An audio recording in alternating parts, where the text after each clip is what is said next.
Congress party beautiful party. Congress పార్టీలో ఏమైనా గిట్టాడు group తగాదాలు, వ్యక్తిగత అంశాలు వల్ల కొంతమంది డిస్టర్బ్ అవుతారు తప్పితే పార్టీ విధానాల్లో మీరు అన్నారు ఇప్పుడు ఉదయపూర్ డిక్లరేషన్ అనేది ఒక మంచి నిర్ణయం తీసుకున్నారు వాళ్ళు. ఏంది బీసీలకు కూడా చట్టసభల్లో ఒక 50% బీసీ ఎస్సీ ఎస్టీలకు 50% ఉండాలి, ఏంది వారసత్వం ఉండొద్దు, మ్యాక్సిమం తగ్గియాలి అనే ఉద్దేశంతో తీసుకున్నారు.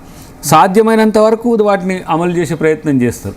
కానప్పుడు ఏం చేస్తారు, కొంత మోస్ట్లీ అమలు చేయలేదు. నేనైతే చెప్తున్నాను వారసులకు టికెట్ ఈసారి కాకపోతే పారాచూట్లో చేయలేదు. నెక్స్ట్ చేస్తాం అదే రోజు జాయిన్ అయ్యి అదే రోజు టికెట్ తీసుకునే వాళ్ళు ఉన్నారు. అది ఆ విమర్శ ఉన్నది. బట్ అక్కడ వచ్చేటప్పుడు కూడా ఏ వ్యక్తి అయితే వస్తాడో ఒక వారం 10 రోజుల కంటే ముందే వాళ్ళ మీద చర్చ జరుగుతుంది. తర్వాత ఫ్లాష్ సర్వేస్ కూడా అయినాయి. కొంతమందికి వచ్చిన వాళ్ళకి ఇవ్వలేదు కూడా టికెట్స్. కొంతమంది ముఖ్య నాయకులు సర్వేలు మేనేజ్ చేసుకున్నారు, చాలా వరకు కూడా సర్వేలు మేనేజ్ చేశారు. నాకు తెలిసిన దాని మీద ఏమంటారు మీరు? 3 టైప్స్. మీ దాంట్లో నెంబర్ 1 మీరు ఉన్నారు, నెంబర్ 2 నెంబర్ 3 ఎవరు ఉండే? ఒక దాంట్లో కొంతమంది ఒక దాంట్లో కొంతమంది ఉంటారు అంతే.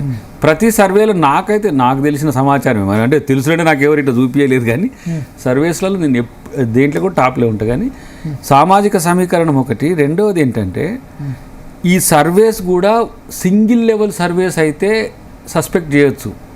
దయాకర్ని పక్కన పెట్టి అసలు మిగతా కొన్ని కాన్స్టిట్యున్సీలలో ఇప్పుడు ఎగ్జాంపుల్ ఖర్గే గారు ఒక సర్వే ఉంటుంది, ఒక ఏఐసిసి న్యూట్రల్ సర్వే ఒకటి ఉంటుంది, సునీల్ కన్గోల్ గారి సర్వే ఉంటుంది. దీంట్లో కామనాలిటీని చూస్తారు. ఎక్కడైనా 1-2% తేడా ఉంటుంది, కానీ ఎక్స్ట్రీమ్ తీసుకొచ్చి పిక్ చేయలేరు.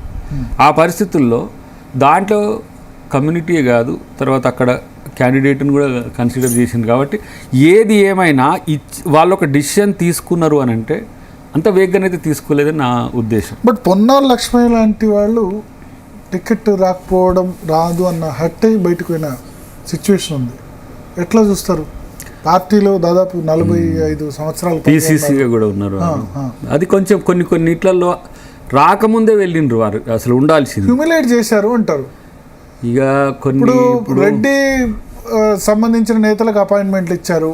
కమ్మ నేతలు వెళ్తే మల్లికార్జున ఖర్గే తర్వాత కేసీ వేణుగోపాల్ కలిశారు. బీసీ నేతలు మాత్రం కలిస్తే మీరు బీసీ ఇవన్నీ పెట్టకండి, దుకాణాలు పెట్టకండి అని డైరెక్ట్గా కామెంట్ చేశారట. హట్ అవుతారు కదా?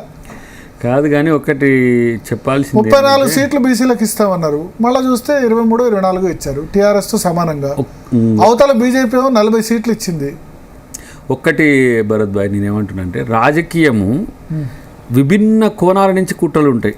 వాటిని అధిగమించే ప్రయత్నం చేయాలి తప్పితే ఏదో ఒక అంశాన్ని బేస్ చేసుకొని ఎగ్జిట్ కావడం అనేది రాజనీతిలో అది సాధ్యమా? అది పొన్నాల గారు లాంటి సీనియర్ నేతకు నేను చెప్పే స్థాయి కాదు.